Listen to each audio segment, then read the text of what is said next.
টিভি9 বাংলায় আপনাকে স্বাগত। আমি দীপ রয়েছি। শুরু করছি যে খবর দিয়ে। দায়িত্ব নিয়ে তৃণমূলকে নিশানা কেন্দ্রীয় জাহাজ প্রতিমন্ত্রীর।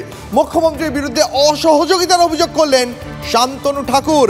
টিভি9 বাংলায় এক্সক্লুসিভ ইন্টারভিউয়ে সরব হয়েছেন কেন্দ্রীয় প্রতিমন্ত্রী। একই মন্ত্রক দুবার পাওয়া আপনার ক্ষেত্রেও কিছুটা সুবিধা হলো? হ্যাঁ, নতুন করে শেখার তো সবসময় শিখতে হয়, কিন্তু সবচেয়ে বড় কথা হচ্ছে যে বেসিকটা আমরা জানি, বেসিকটা আর নতুন করে শিখতে হবে না। তৃণমূল বারবার ধরে অভিযোগ করেছে যে বাংলায় 4 জন মন্ত্রী বাংলায় ছিল, কিন্তু সেভাবে কাজ রিফ্লেক্ট হয়নি। আমার কনস্টিটিউয়েন্সি রেলের কাজ হয়েছে, আমার ওখানে ইনল্যান্ড ওয়াটারওয়েজের কাজ হয়েছে, আমার ওখানে ড্রেজিংয়ের কাজ হচ্ছে, তারপরে জেটি হয়েছে, অনেক কাজ হচ্ছে অনেক। কিন্তু রাজ্যে আপনাদের যে প্রকল্পগুলো ছিল, রাজ্য সরকারের থেকে সহযোগিতা পেয়েছেন কি? অনেক ক্ষেত্রে পাইনি। যেমন কোন ক্ষেত্রে? যেমন একটা তরণীপুর ব্রিজ করতে চাইছিলাম, হিউজ বাজেট দিয়ে আমাদের পাঠিয়েছে, তো এনওসি তো দূরের কথা, অত বাজেট দিয়ে ওই ব্রিজ করা সম্ভবই নয়, তো সেখানে যার জন্য আটকে আছি।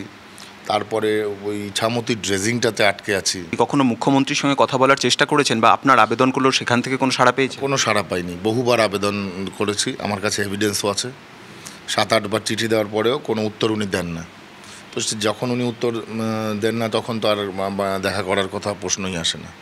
আমার ব্যক্তিগত চিঠি হিসেবে কোনো উত্তর উনি দেননি। 5-6টা, আমি 7-8টা চিঠি পাঠিয়েছি এরকম প্রায়, বহু ক্ষেত্রে। কাউকে খুশি করতে আমি অত করতে পারি না, আমার দ্বারা হয় না ওগুলো। আমার সাধারণ মানুষের কাজের সুবিধার্থে আমি চিঠি করব। যদি উনি মনে করেন যে উনি যদি বলেন যে সামনাসামনি বক্তব্য কথোপকথনের দরকার আছে, অবভিয়াসলি আমি কথা বলবো। নয়াদিল্লি থেকে ক্যামেরায় সিপিএস নাথের সঙ্গে জ্যোতির্ময় কর্মকার, টিভি9 বাংলা। এই মুহূর্তে আমরা যোগাযোগ করেছি তৃণমূল কংগ্রেসের নেতা অরূপ চক্রবর্তীর সঙ্গে। অরূপবাবু, আপনি শুনলেন শান্তনু ঠাকুর, তিনি বলছেন যে কেন্দ্রীয় প্রকল্পের জন্য এ রাজ্যের কাছ থেকে কোনো সহযোগিতা পাওয়া যায় না, এমনকি তৃণমূলের কোনো সাংসদও নাকি তার সঙ্গে কোনো কথা বলেন না, কোনো পরামর্শ দেনও না, নেনও না। কি বলবেন?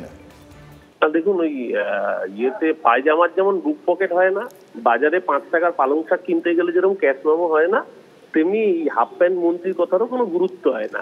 আপনাদের মনে থাকবে, এই বাংলায় যখন 1980 সালে ইন্দিরা গান্ধীর সরকার ছিল, তখনও ক্যাবিনেটে অর্থমন্ত্রী ছিলেন প্রণব মুখার্জি এবং রেলমন্ত্রী ছিলেন গনি খান চৌধুরী। 1984 সালে রাজীব গান্ধী মন্ত্রিসভায় পূর্ণমন্ত্রী ছিলেন অশোক সেন গনি খান, এমনকি নরসিংহ রায়ের সময় অজিত পাজা পূর্ণমন্ত্রী ছিলেন। বাজপেয়ীজির মন্ত্রিসভার সময় মমতা ব্যানার্জি রেল মন্ত্রী ছিলেন। বাংলা থেকে কোনোদিনই এদেরকে যোগ্য বলেই মনে করেনি বলে এদেরকে পূর্ণমন্ত্রীর দায়িত্ব পর্যন্ত দেয়নি। হাফ প্যান্ট মন্ত্রী, তার আবার বড় বড় বাতে লাগে কি শুনে দলের কথা, ওর দল কথা শুনে না, ও এখানে বড় বড় ডায়লগ দিতে গেছে। আরে বাংলাকে বঞ্চনা করেছিল বলেই বাংলার মানুষ ওদেরকে এই জায়গায় নামিয়ে রেখেছে। একবারও পার্লামেন্টে গিয়ে বলেছিল যে বাংলার যে গরিব মানুষ তারা 100 দিনের কাজ করেছিল তাদের হকের টাকাটা ছেড়ে দেওয়া হোক, বাংলার জন্য বলেনি। উল্টে যাদের ভোটে নির্বাচিত হয়েছিল তাদেরকে বলেছিল সিএএতে আবেদন করতে। ওই জন্যই বাংলার মানুষ ওদেরকে উচিত শিক্ষা দিয়েছে। এখন এসব ডায়লগবাজি করে ভেসে থাকতে হচ্ছে। তার কারণ ইতিমধ্যেই বিজেপির একাধিক নেতা বিদ্রোহ করেছে, দিলীপ ঘোষ বিদ্রোহ করেছে, সৌমিত্র খা বিদ্রোহ করেছে।